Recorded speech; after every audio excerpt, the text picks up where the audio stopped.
Deci, ce naiba era Târgu Jiu, am dat din numeri. Un templu a rostit dintr-o suflare. Și ce legătură are asta cu Brâncuși? Nu pricepi? Pașadia a lovit cu palma în masă, totuși nu atât de tare încât să devenim centrul atenției. El a făcut templul. Am stat și m-am gândit puțin, n-a ieșit nimic. Ăsta era student la fizică, nu prea avea el treabă cu așa ceva. Știi ce? Iau de la capăt și explică. De luni întregi mi-am tot pus întrebări despre asta. Știi? Coloana, ansamblul. Coloana infinitului. Și ea, totul. Sergiu al George, știi cine a fost? Filozofia culturii, pricep și sanscritolog a reușit să pronunțe cele din urmă.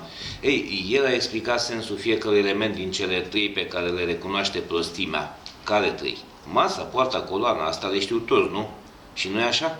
Nu, fraiere, mai și o alea scaunelor. Într-o parte și în alta a porții sărutului sunt și două băncuțe de piatră, știai? De alea auzisem ceva, dar nu face parte din pașadia sărit în sus ca ați. Toate fac parte, toate. Dacă n-ar avea rostul lor, de ce dracu să mai fi ostenit să le facă Brâncuși? Nu știu, tu știi? Sincer, nu știu cum să încep, e incredibil. Uite, a părut să se hotărască. O să încep cu întrebările alea de mi le-am pus. Spune și tu, e normal? Ce? De ce n-ai început să construiască alimentul ăla în grădina orașului?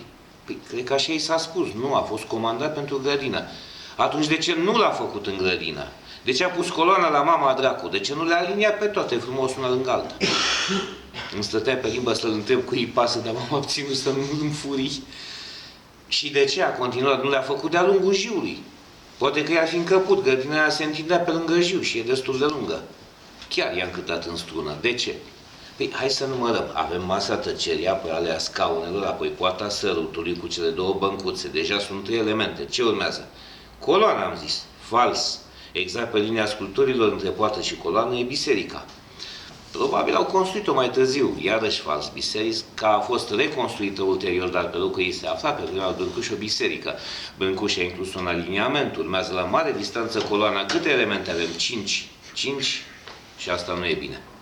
Pașadia a început să ia să gesticuleze. Stai, am zis, calmează-te, de ce nu e bine? Dacă ai cunoaște numerologia, înțelege, nu sunt 3 elemente, ci mai multe. Dacă erau 3, puteam spune, sunt 3, e treimea sacră și cu asta basta. Dar apar deodată 5, iar 5 în numerologie nu e un număr cu adevărat semnificativ. Are legătură numerologia asta cu Brâncuși? Crezi că el știa ce spui tu acum? Arta lui salut de toate canoanele contemporanilor, nu prin stilizare, cum cred unii. E o artă doar pentru inițiați. Știi pe cine l-a ales Brâncuși de model în viață? Pe Eugeniu Milarepa, fraiere. În jurnalul său a scris: dacă mă voi perfecționa ca un ascet, voi pune stăpânire pe tainele materiei. În numerologie, după 3 număr ce reprezintă treimea sfântă, urmează 7, numărul lui Dumnezeu. Și celelalte numere au semnificație, dar nu una atât de profundă. Deci, ansamblul, dacă nu are 3 elemente, trebuie să aibă 7, nu? Cred, nu știu, dacă are 5. Aici e și retenia, a râs Pașadia. Aparent sunt 5 pentru că aliniamentul se adresează omului. În numerologie 5 este numărul care se atașează ideii de om. Toate aceste numere au și reprezentări geometrice. 5 este echivalentul pentagramei. Atunci e clar, am zis. Nu e clar deloc. Ansamblul e într-adevăr adresat omului, dar exprimă un adevăr superior lui, un adevăr transcendent. Gândește-te la coloană. Noi spunem că urcă spre cer, dar e fals. Ea coboară. Arborele cosmic e inversat, are rădăcinile în cer și ramurile pe pământ. Puterea lui e trasă din cer și fructificată aici. Și atunci unde sunt celelalte două? Aliniamentul ăsta nu e pus la întâmplare. Dar nici nu ține cont de punctele cardinale, ceea ce deja ne spune că nu astrele îi stabilesc ordinea interioară, pricepi? În schimb, este parcă întâmplător așezat perpendicular pe albia râului Jiu. De fapt, acolo și începe, nu? Da, cu masa tăcerii. Da, masa. Dar de ce să nu înceapă cu coloana asta? Putea citi invers drumul? Nu știu. Păi, frățioare, sigur că nu. E un sens clar. N-ai cum să citești invers drumul. Și asta e o chestie interesantă de discutat. De ce toți îl văd așa și nu invers? E un drum, nu? Da, este. Ce fel de drum? Știu eu.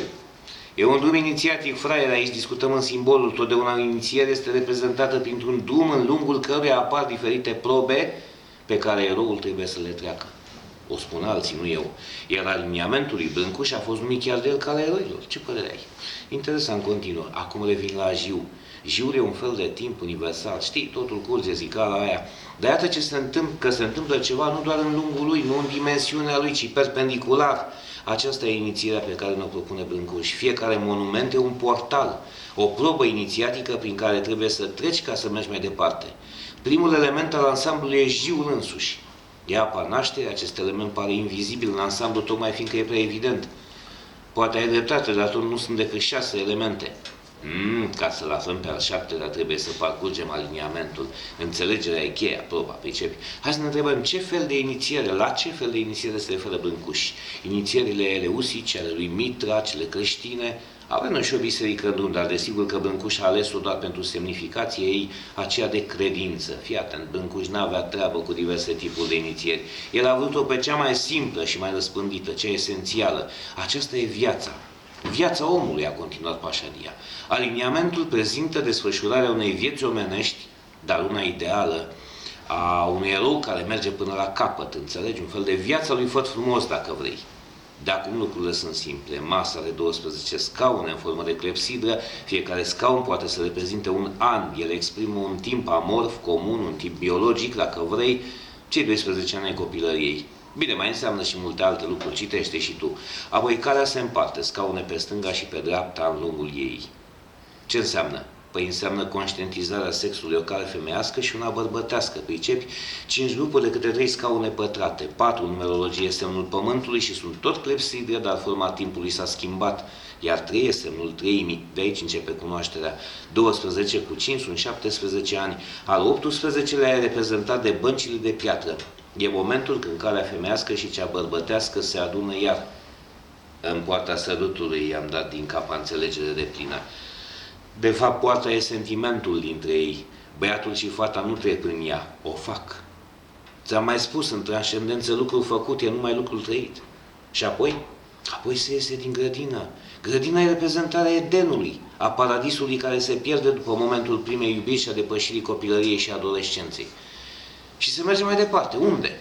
Păi, cred că spre biserică am șovăit. Și până atunci, străbați orașul. Asta e, a exprimat triumfător Pașadia. Acesta e al 7-lea element al drumului. Nu se observă pentru că se vede prea bine.